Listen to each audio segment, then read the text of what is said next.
You leftist radicals are the most vile, terrible people on the planet.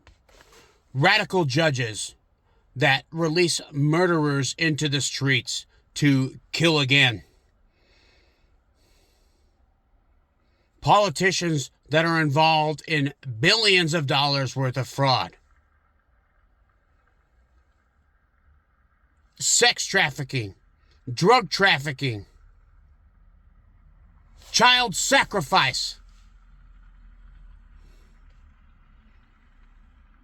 Everything you do is terrible.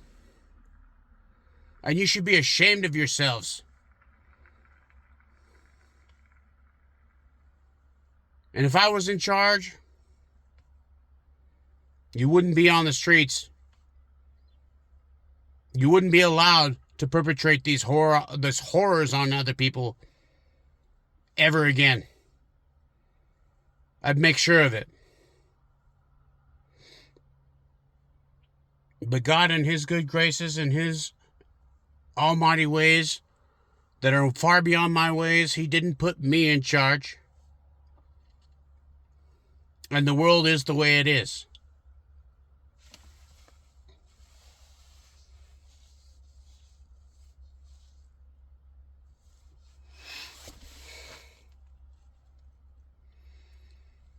I want to see smiles on the children's faces.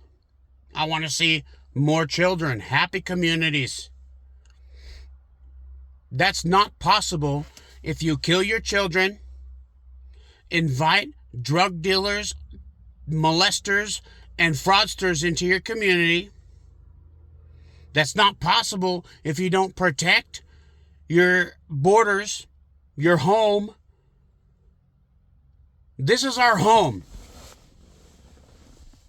America is our home. How many of you people out there would invite a molester, a child molester, into your home to spend the night? How many of you would open your door to a man like that and let them sleep in the room next to your children?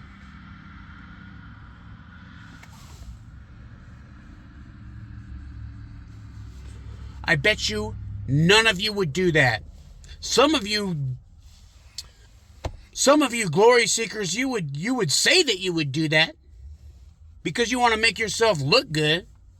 But I bet you not even one of you would do that. You know what? And maybe I'm even wrong. Maybe I'm wrong because some of you kill your own children. Some of you do things that are so appalling, I cannot understand you. I don't know what you're thinking.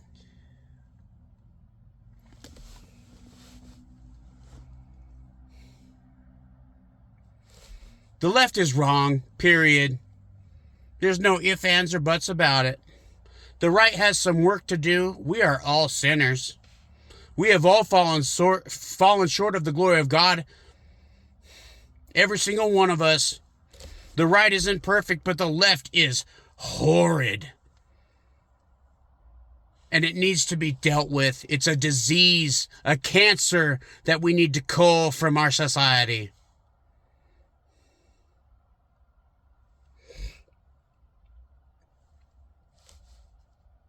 I don't know how exactly we go about that. You're more than willing to be violent towards us.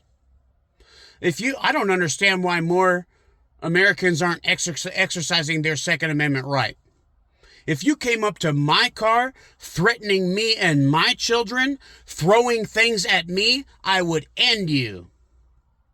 There wouldn't be a conversation. I wouldn't ask you to calm down. If you threatened me and my family, I would end you, period.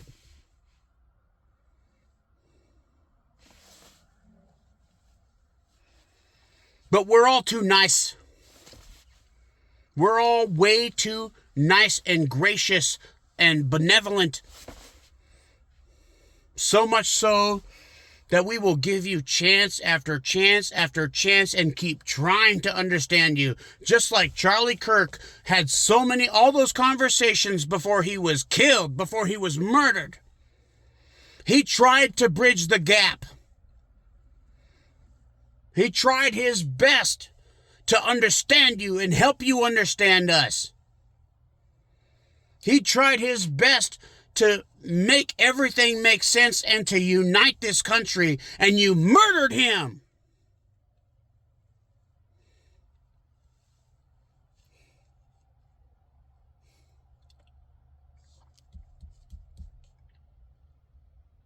We've been taught our whole lives not to stoop down to the level of our enemies.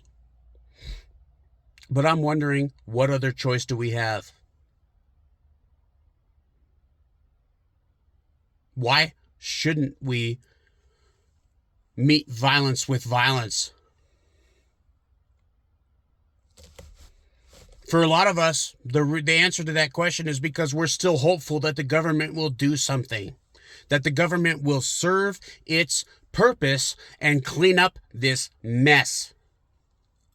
But we've got so many examples of government officials being involved in fraud and criminal activity.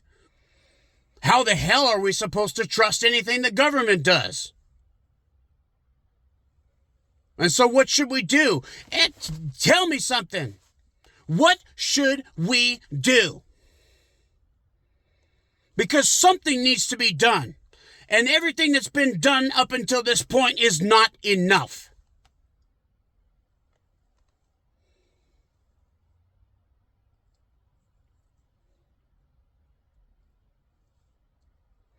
I wish you would all just stop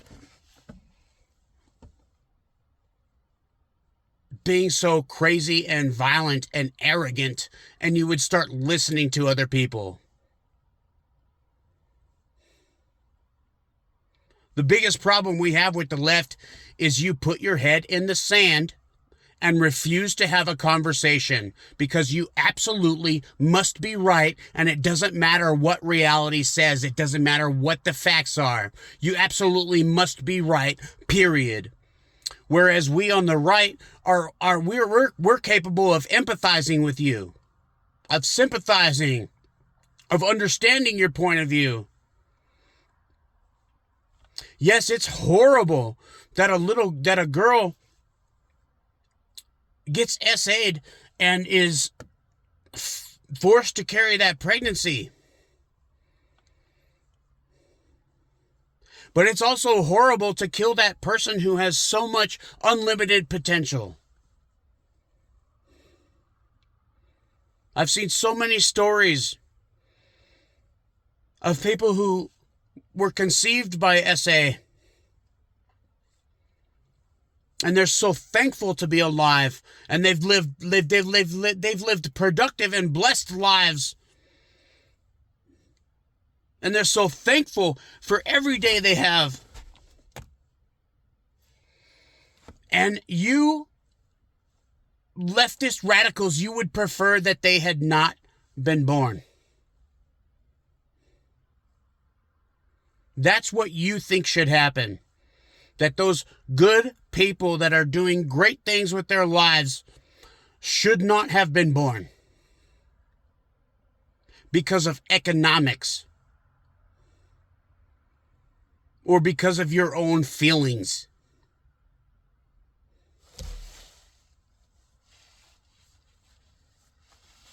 And let's not forget, abortion is not used to protect those few individuals. It is used as a contraceptive in this country. You are sacrificing your children to demons. I have seen multiple stories online of women, these terrible, evil women,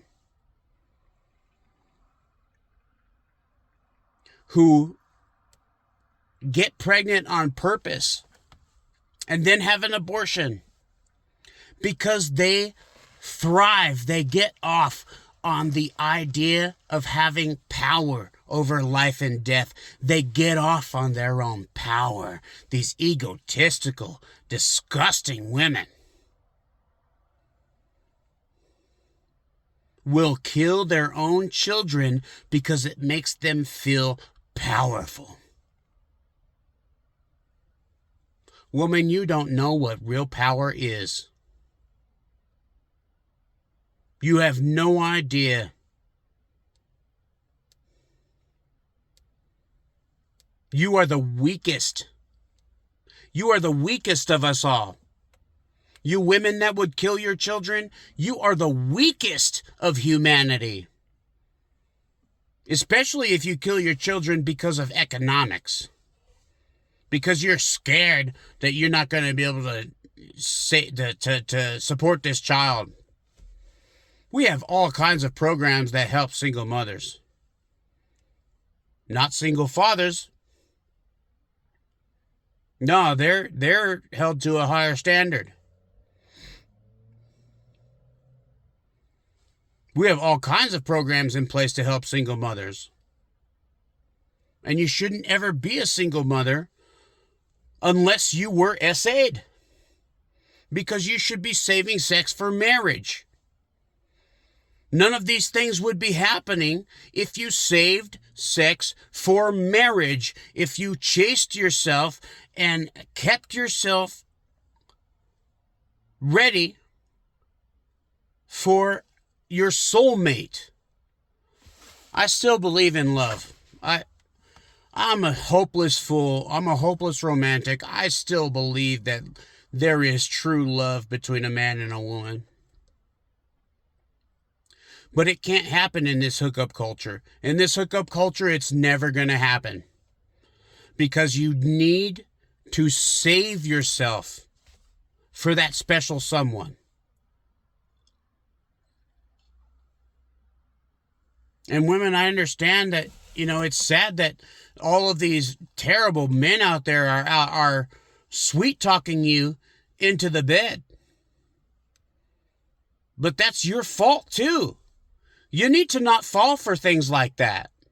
You need to think more clearly about the situation and the future instead of what you want in the moment.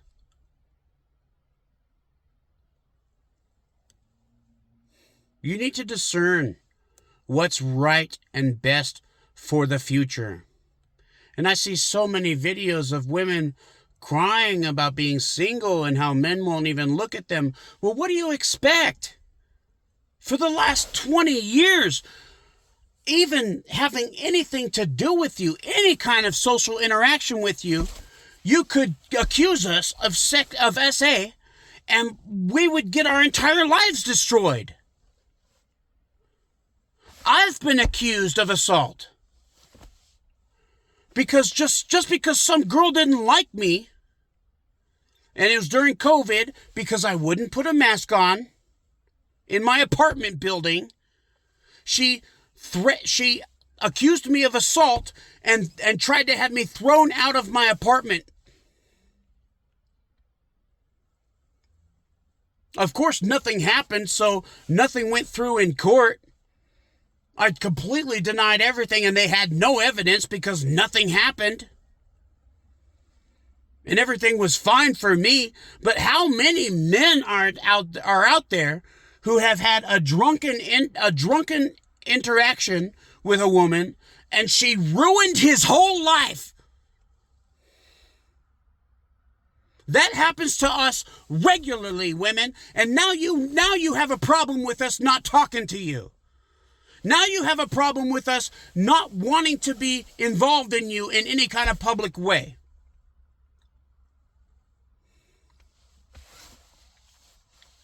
Now you're so blind, you have your head stuck so far into the sand that you can't see that you have any responsibility in this situation. You have more responsibility than you're willing to admit, and you need to get your head out of the sand. Men aren't walking away from you just because we hate women. We love women. We would give our lives for our women.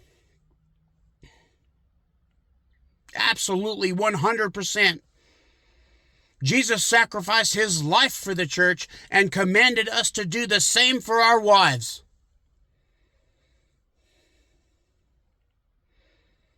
Men will risk it all for you women.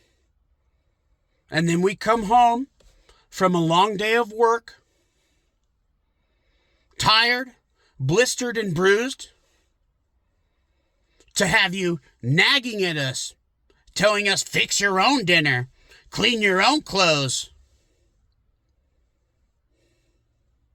I ain't gonna cook for you. That's a slave's job.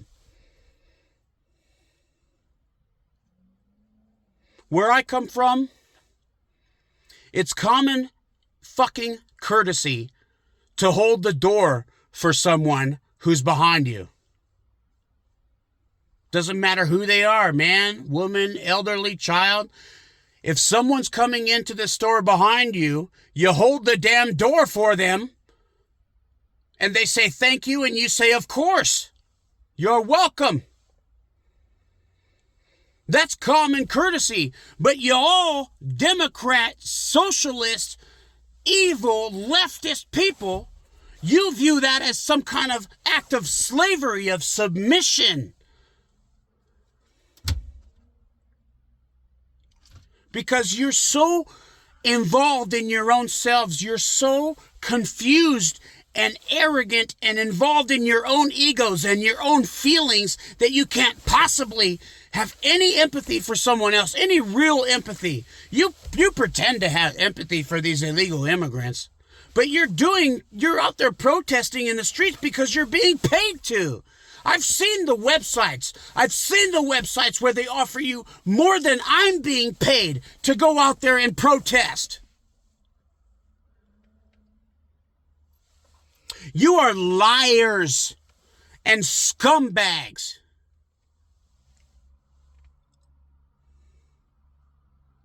And we shouldn't have to tolerate you anymore. We should exile you from our country. All of you people being paid to protest, all of you leftists that burn the flag and hate law and order, we should exile you from our country. You don't deserve to be here. Every time you burn the flag, you piss on the millions of men and women who gave their lives for our country. The millions of men and women who died in World War II, Vietnam, World War I, the Cold War, and any others that I'm forgetting. The Gulf War. My father was involved in the Gulf War. He came back broken because he saw so much horrid things. So many horrid things. He came back a broken man, and he was an alcoholic for a long time, and he had to rely on Jesus to save him from that terrible mindset.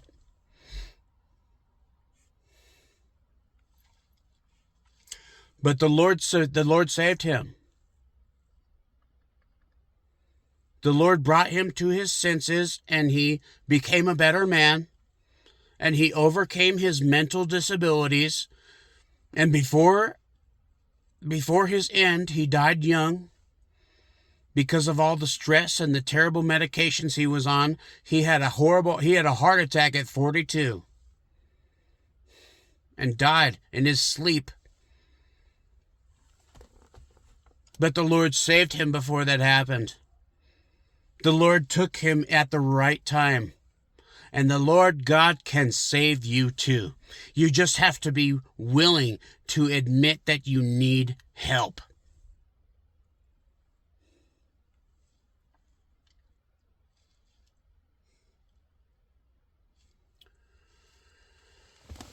My main priority is to see smiles on the children's faces and to have peace in our streets. And Jesus Christ is the only way to do that. He's the way, the truth, and the life. Jesus Christ, Christianity, is the answer to all this world's problems.